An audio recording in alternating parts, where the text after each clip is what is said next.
Hello and welcome to cricket next. मैं हूं आपके साथ अनिमेश नाथ। टीम इंडिया की टेस्ट मैचेस में हालत बेहद खराब चल रही है।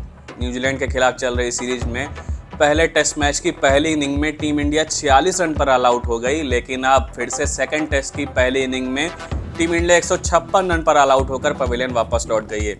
और टीम इंडिया की इस खस्ता हाल हालत के पीछे जिम्मेदार कौन है? तो कुछ कारण देखे जा सकते हैं, जहां पर पहला कारण ये कहा जा रहा है कि टीम इंडिया को खेलने के लिए बेहद खराब पिच मिल रही है, जबकि कुछ एक्सपर्ट्स का कहना है कि टीम इंडिया की बल्लेबाजी का इतना लचर प्रदर्शन हो गया है कि टीम इंडिया इस हालत में पहुंच गई है। अब सबसे पहले इस तरह की कुछ पिचेस पे गौर करेंगे जहां पर टीम इंडिया ने गेम खेला और टीम इंडिया की परफॉर्मेंस कैसी रही।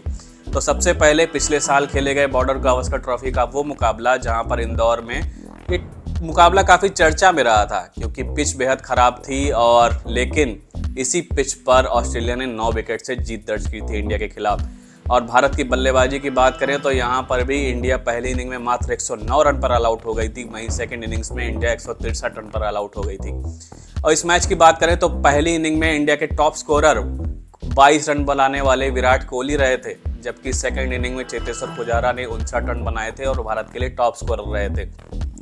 इस पिच पर यह आरोप लगे कि बहुत ही अनइवेंस बाउंस था, लेकिन यहीं पर नाथन लियोन ने पहली पारी में 3 विकेट झटके थे, जबकि सेकंड इनिंग में उन्होंने 8 विकेट मिले थे। हालांकि भारतीय स्पिनर्स को भी काफ़ी विकेट इस पिच पर मिले, लेकिन इतने नहीं कि वो टीम इंडिया को जीत दिलाने में कामयाब हो सकें। इसी पिच पर उस्मान ख्वाजा ने 60 रनों की बेहतरीन पारी खेली, जिसकी बदौलत ही कहीं ना कहीं सेकंड इनिंग में जाकर ऑस्ट्रेलिया एक मजबूत स्थिति में रही। उन्होंने 9 विकेट से शानदार जीत दर्ज की। तो ये दिखाता है कि अगर आपने पिच को सही से पढ़ा होता तो कहीं ना कहीं आप मैच को जीत की ओर ले जाने में भी कामयाब हो सकते थे, लेकिन कहीं ना कहीं ये मैच अपनी खराब पिच की वजह से ज़्यादा चर्चा में रहा, जबकि ना कि भारत की हार के लिए। अब बात करते हैं दूसरे टेस्ट मैच की, क्योंकि ये तो बात हो गई स्पिन फ्रेंडली पिच की। अब जाते हैं पेस फ्रेंडली पिच की ओर, जो कि था इंडिया और साउथ अफ्रीका के बीच खेला गया सेंचुरियन टेस्ट, जहां पर रबाडा और नांद्रे-बर्गर के कहर के बीच टीम इंडिया बिल्कुल खस्ता हाल नजर आई थी। और इंडिया ने पहली इनिंग में 245 रन बनाए थे और ऑल आउट हो गई थी, वहीं 131 के स्कोर पर टीम इंडिया सेकेंड इनिंग में भी ऑल आउट हो गई थी। और इस मैच में टीम इंडिया को बहुत बड़ी हार का सामना करना पड़ा था, क्योंकि साउथ अफ्रीका ने ये मुकाबला 1 इनिंग और 32 रनों से जीता था। और इस मैच में टीम इंडिया ने पिच पर जरूर आरोप लगाए थे, या कह सकते हैं कई सारे एक्सपर्ट्स ने आरोप लगाया था कि पिच पर बहुत ज़्यादा अनइवन बाउंस था, बहुत अलग तरीके से पिच रिएक्ट कर रही थी, जहां पर रबाडा और नांद्रे-बर्गर को सफलता मिली थी, लेकिन टीम इंडिया के बैटर्स बिल्कुल नाकाम नजर आए थे। और सेकंड इनिंग्स में टीम इंडिया के 9 बैटर्स सिर्फ सिंगल डिजिट स्कोर कर पाए थे, यानी वे अपनी पारी को डबल डिजिट स्कोर तक भी ले जाने में नाकामयाब हुए थे। लेकिन इसी पिच पर जो टेस्ट सीरीज खेलने वाले, कह सकते हैं अपनी आखिरी टेस्ट सीरीज खेल रहे साउथ अफ्रीका के डीन एल्गर ने 185 रनों की शानदार पारी खेली थी, जिसकी बदौलत ही साउथ अफ्रीका ने इतनी बड़ी जीत दर्ज की थी। तो सवाल यही बनता है कि कहीं ना कहीं जब डीन एल्गर 185 रनों की पारी इसी पिच पर खेल रहे थे, तो भारतीय बल्लेबाज इस तरीके से फ्लॉप क्यों रहे और उनको इस तरह की खराब हालत का सामना क्यों न करना पड़ा।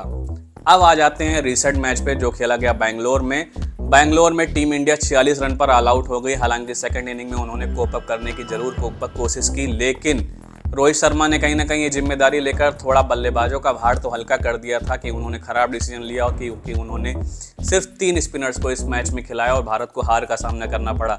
लेकिन भारत जो 46 पर ऑल आउट हुई, वहाँ पर तो स्पिनर्स का कोई रोल नहीं था। वहाँ पर इंडियन बैटिंग लाइनअप कहीं ना कहीं इस चीज़ को समझने में नाकामयाब रहा कि उनको इस पिच पर किस तरीके से अपने बल्लेबाजी में को मोल्ड करना है या उसमें कोई बदलाव करना है। और टीम इंडिया के 5 बल्लेबाज पहली पारी में डक पर आउट होकर वापस लौट गए थे, और जिसमें विराट कोहली और कई सारे बड़े प्लेयर्स का नाम शामिल था। वहीं इस मैच में मैट हेनरी ने पहली इनिंग में 5 विकेट लिए थे, जबकि सेकंड इनिंग में उन्होंने 3 विकेट झटके थे। तो इस मैच में कहीं ना कहीं जब पिच की बात आई, तो फिर से कई क्रिकेट एक्सपर्ट्स का कहना था कि टीम इंडिया के कप्तान रोहित शर्मा पिच को मिसजज कर सके थे।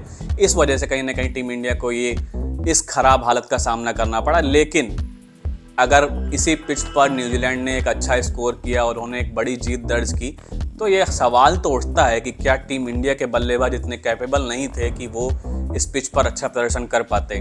और अब आ जाते हैं रिसेंट मैच पर, जो कि टीम इंडिया पुणे में अभी खेल रही है और भारत की हालत यहाँ पर खस्ता हाल हो चुकी है, क्योंकि पहली इनिंग में टीम इंडिया 156 रन पर ऑल आउट होकर पवेलियन वापस लौट गई। और इस मैच में भी टीम इंडिया के कई बल्लेबाज बेहद खराब प्रदर्शन करते हुए दिखे और भारत के लिए टॉप स्कोरर रहे रविंद्र जडेजा, जिन्होंने 38 रनों की शानदार पारी खेली, लेकिन वो भी अपनी पारी को बड़ी पारी में कन्वर्ट करने में नाकामयाब रहे और मिचेल सेंटनर ने 7 विकेट लिए।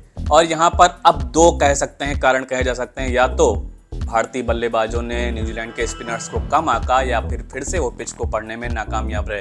हालांकि इस मैच को गौर से देखा जाए तो कई सारे भारतीय बल्लेबाजों का शॉट सिलेक्शन इतना खराब था कि उनका आउट होना बिल्कुल जायज मालूम देता है। अभी इस मैच में भारतीय बल्लेबाजों का जिस तरीके का प्रदर्शन चल रहा है, वापसी की उम्मीद बहुत मुश्किल दिखती है। हालांकि सेकेंड इनिंग में भारतीय बल्लेबाज अपनी पहली पारी से गलतियों को सीख कर कहीं ना कहीं वापसी जरूर कर सकते हैं, लेकिन इस मैच को बचाना भारतीय बल्लेबाजों के लिए और कह सकते हैं भारतीय गेंदबाजों के लिए काफ़ी टेढ़ी खीर साबित होने वाली है। और अभी भारत को ऑस्ट्रेलिया जाना है, 5 मैचों की test series Border Gavaskar trophy में खेलनी है। और अगर इसी तरीके का प्रदर्शन भारत का रहा तो कहीं भारत के लिए सवालिया निशान रहेगा कि वो WTC फाइनल में अपनी जगह बना पाएगी या नहीं। तो आप किस चीज़ को जिम्मेदार मानते हैं, मैं आपसे भी ये सवाल पूछना चाहूँगा और कमेंट सेक्शन में आप अपनी राय जरूर जाहिर कर सकते हैं कि आप किसको जिम्मेदार मानते हैं भारत के खराब प्रदर्शन का। क्या पिच पूरी तरीके से जिम्मेदार है भारत की इस खस्ता हालत के लिए, या फिर टीम इंडिया के बल्लेबाजों का ही इतना लचर प्रदर्शन है कि वो आज इस स्थिति में पहुंच चुके हैं। तो कमेंट सेक्शन में अपनी राय जरूर रखिए। इसी तरीके के अपडेट्स के साथ हम आगे भी आपसे जुड़े रहेंगे। तब तक आप देखते रहिए क्रिकेट नेक्स्ट। बहुत बहुत धन्यवाद।